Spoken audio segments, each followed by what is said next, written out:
நடிகை சிம்ரனை மோசமா பேசிய சக நடிகை யார் அப்படின்றத பத்தி நடிகை சிம்ரனே விளக்கம் கொடுத்திருக்காங்க. 90ஸ்ல முன்னணி நடிகையா இருந்த சிம்ரன் இப்போ நல்ல கதையம்சம் கொண்ட படங்கள்ல நடிச்சிட்டு இருக்காங்க. அந்த வகையில அவங்க சமீபத்துல நடிச்ச டூரிஸ்ட் ஃபேமிலி படம் மிகப்பெரிய ஹிட் ஆச்சு. இந்த நிலையில கொஞ்ச நாட்களுக்கு முன்னாடி சிம்ரன் ஒரு விருது வழங்கும் நிகழ்ச்சியில சக நடிகை பற்றி பேசியிருந்தாங்க.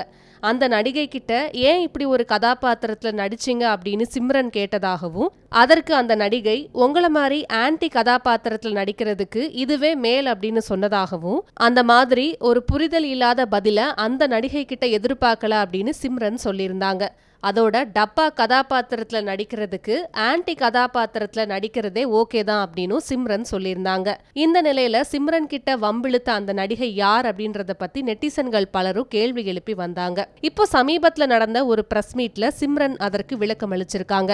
டப்பா ரோல் அப்படின்னு நான் சொன்னதை வச்சு டப்பா காட்டல் வெப்சீரிஸில் நடித்த ஜோதிகா அப்படின்னு எல்லாரும் நினச்சிட்டு இருக்காங்க. நான் ஜோதிகாவை அப்படி சொல்லலைன்ற மாதிரி சிம்ரன் சொல்லியிருக்காங்க.